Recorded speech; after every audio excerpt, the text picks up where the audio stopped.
আপনাদের যাদের কাজ ক্যান্টনমেন্টে, আপনারা ক্যান্টনমেন্টেই থাকুন। বিএনপিকে ক্ষমতা কাঠামোর বাইরে রেখে, গণতন্ত্র কাঠামোর বাইরে রেখে তখন আপনাদের ইনক্লুসিভ ইলেকশন কোথায় ছিল? আমরা সন্দেহের চোখে দেখছি যে বিভিন্ন জায়গায় ষড়যন্ত্র হচ্ছে। ইনক্লুসিভ ইলেকশনের যে বয়ান এখন দেওয়া হচ্ছে, আমরা প্রশ্ন রাখতে চাই, 2014 সালে যখন 153টা আসনে কোনো ভোট হয় নাই, তখন আপনাদের ইনক্লুসিভ ইলেকশন কোথায় ছিল? আমরা আপনাদের কাছে বিনয়ের সাথে প্রশ্ন রাখতে চাই, 2018 সালে যখন মিডনাইট ইলেকশন অনুষ্ঠিত হলো, তখন আপনাদের ইনক্লুসিভ ইলেকশন কোথায় ছিল? 2024 সালে যখন আমি ভার্সেস ডামি নির্বাচন হলো, তখন আপনাদের ইনক্লুসিভ ইলেকশন কোথায় ছিল?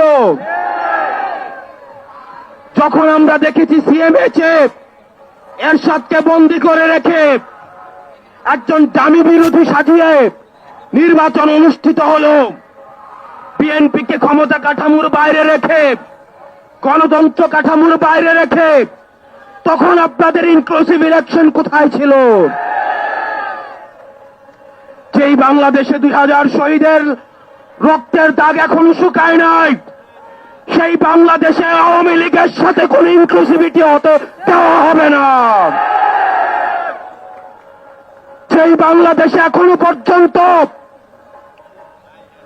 হত্যাকাণ্ডের বিচার হয় নাই, পিলখানা হত্যাকাণ্ডের বিচার হয় নাই, যে বাংলাদেশে জুলাই গণঅভ্যুত্থানের বিচার হয় নাই, যে বাংলাদেশে গুম খুন হত্যা এখনো পর্যন্ত বিচার নিশ্চিত হয় নাই, সেই বাংলাদেশে আওয়ামী লীগের সাথে কোন ইনক্লুসিভিটি তো হইতে পারে না।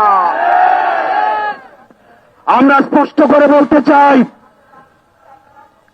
আপনাদের যাদের কাজ ক্যান্টনমেন্টে, আপনারা ক্যান্টনমেন্টেই থাকুন। আমরা আপনাদের প্রতি শ্রদ্ধা জানাই, সম্মান জানাই। দেশের সার্বভৌমত্ব রক্ষার ক্ষেত্রে আপনাদের যে অবদান রয়েছে, সেটাকে আমরা স্বীকার করে নেই। কিন্তু আমরা বলতে চাই, রাজনৈতিক পরিমণ্ডলে আপনারা ক্যান্টনমেন্ট থেকে গত 16টা বছর যেভাবে নগ্ন হস্তক্ষেপ করেছেন, যেভাবে ক্যান্টনমেন্টের বিভিন্ন দপ্তর উপদপ্তরের মধ্য দিয়ে আপনারা রাজনীতিতে যেভাবে নোংরা হস্তক্ষেপ করেছেন, 24 পরবর্তী বাংলাদেশে রাজনীতি নিয়ন্ত্রণ করবে শুধুমাত্র রাজনীতিবিদরা। আপনারা তখন কোথায় ছিলেন? বিগত 1.5 দশক ধরে আমরা কোন জেনারেলকে দেখি নাই পদত্যাগ করতে।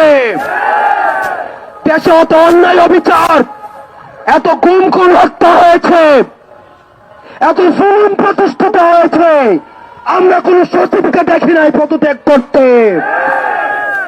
একটা জেনারেলের কি মেরুদণ্ড সেটা ছিল না? আপনারা তখন কোথায় ছিলেন? আমরা কাউকেই দেখি নাই এই অন্যায়ের প্রতিবাদ করে কেউ চাকরি থেকে পদত্যাগ করতে। আমরা আপনাদের সাথে বিনয়ের সাথে, আমরা আপনাদের কাছে বিনয়ের সাথে আমরা আহ্বান জানাবো, আমরা একটি প্রপার একটা ডেমোক্রেটিক ট্রানজিশনের অপেক্ষায় রয়েছি। যে গণতান্ত্রিক প্রক্রিয়ার মধ্য দিয়ে আমাদের যে ন্যূনতম সংস্কারগুলো রয়েছে, এই সংস্কার প্রক্রিয়া শেষে আমরা একটি ফ্রি ফেয়ার এন্ড পার্টিসিপেটরি নির্বাচনের মধ্য দিয়ে, যেটি গত 1.5 দশক ধরে রাষ্ট্র কাঠামোর সহযোগিতায় এই গণতান্ত্রিক পরিবেশের কে আপনারা নষ্ট করেছেন, আমরা সেই পরিবেশে ফিরিয়ে দিতে চাই। সুতরাং এই পরিবেশটিকে ফিরিয়ে দেওয়ার জন্য আপনারা বাধা হয়ে দাঁড়াবেন না।